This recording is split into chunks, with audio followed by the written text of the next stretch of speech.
네, 안녕하십니까. 김 선생의 서울 이야기를 지내는 강사 김효입니다. 이번 시간에는 중랑천 중랑교회에 대해서 말씀을 드려보도록 하겠습니다.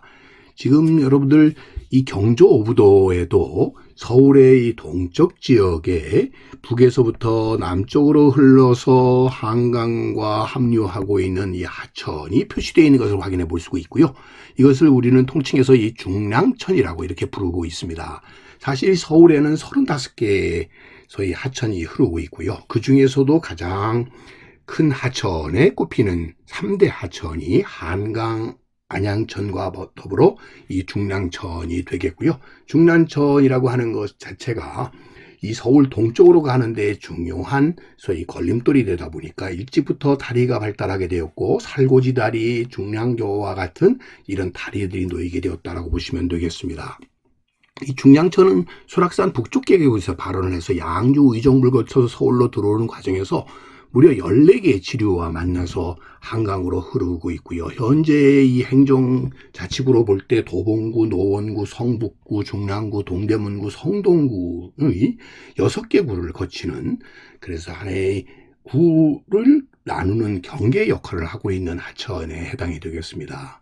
재밌게도 이 하천은 지금은 하나의 이름으로 이렇게 통칭되어서 중랑천이라고 이렇게 불리워지고 있지만, 예전에는 이런 지천들이 만나는 곳마다 이름이 있을 수밖에 없었고요. 그러다 보니까 견항, 서원내, 서원천, 색강, 색계, 한내, 한천, 송계교, 속계, 송계, 중랑천, 중량천, 충량천 등 다양하게 이렇게 불려져 왔었던 것이다 라고 보시면 되겠습니다.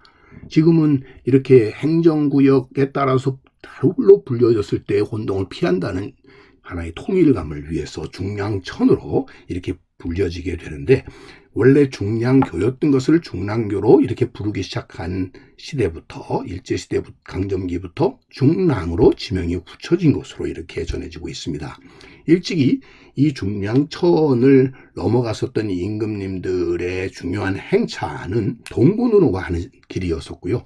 그러다 보니까 이 동구동을 넘어가는 이런 다양한 루트, 소위 거둥길의 중요한 장애가 되었었던 것이 바로 이 서울의 동쪽에 흐르고 있었던 중랑천이라고 볼 수가 있겠죠. 그러다 보니까 장이동 고개를 거쳐서 이 안락현으로 넘어가는 가운데 이렇게 중랑천을 만나게 되고요. 이를 위해서 일찍부터 다리들이 발달을 하게 되었다라고 보시면 되겠고요. 그것이 바로 송계교가 되는 것이죠. 그래서 서울 동쪽으로 나아가서 보지원을 거쳐서 제기동, 종암동을 거쳐서 이 소송계, 대송계라고 하는 이 개천을 만나는데, 그것이 바로 오늘날의 중랑천이라고 보시면 되겠습니다.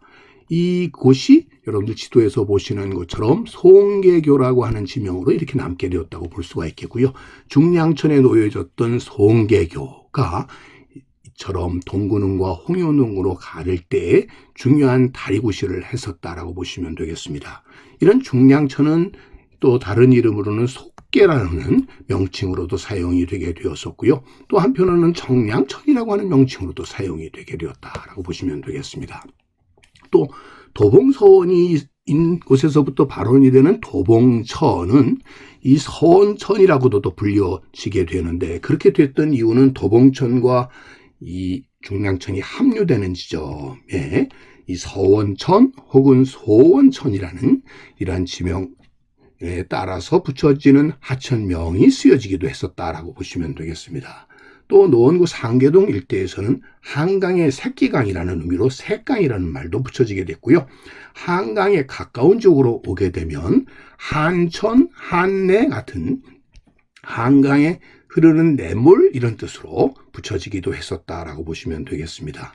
한편으로 이 중랑이라고 하는 하천의 이름뿐만 아니라 중량, 충량 등 여러 지명이 이 중랑천에 표기되어 있는 것을 확인해 볼 수가 있겠습니다. 또 그러다 보니까 이 원래 물길로서는 이 한천을 꽂고 있습니다. 그래서 여러분들이 이 지도에서 보시는 이렇게 하천이 구불거리면서 한강으로 합류되는 이 하천을 흔히 한천이라고 불렀고, 중량천, 전농천 등이 이렇게 합쳐져서 청계천과 만나서 한강으로 유입되는 하천에 해당이 된다라고 보시면 되겠습니다. 그래서 지금도 이 한천이라는 지명이 그대로 남아서 한천로라고 하는 중량천 지류가 아닌 중량천의 서울 부분을 부르는 명칭으로서 한천, 그러다 보니까 한천로라고 하는 도로명이 나오게 되었다라고 하는 것을 곳곳의 지도회를 통해서 우리가 확인을 해볼 수가 있겠습니다. 여기도 한천이라는 것을 확인해 볼 수가 있고요. 또 여기서도 한천이라고 하는 지명을 확인해 볼 수가 있습니다. 자, 20세기에 와서도 이 한천이라는 곳이 계속적으로 쓰여지고 있었다라는 것을 우리가 확인을 해볼 수가 있겠고요. 한천교와 같은 다리 이름에서도 이를 확인해 볼 수가 있겠습니다.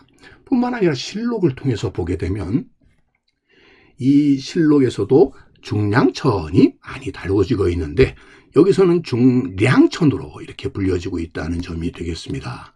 자, 여러분들이 이 승정원 일기에서 중량포와 중랑포를 이렇게 검색을 해보게 되면 중량포로는 27건, 중랑포로는 50건이 이렇게 검색되는 것을 알 수가 있습니다. 이처럼 중량과 중랑이 같이 혼용되어서 사용이 되어 왔었다라는 것을 우리가 확인을 해볼 수가 있겠고요.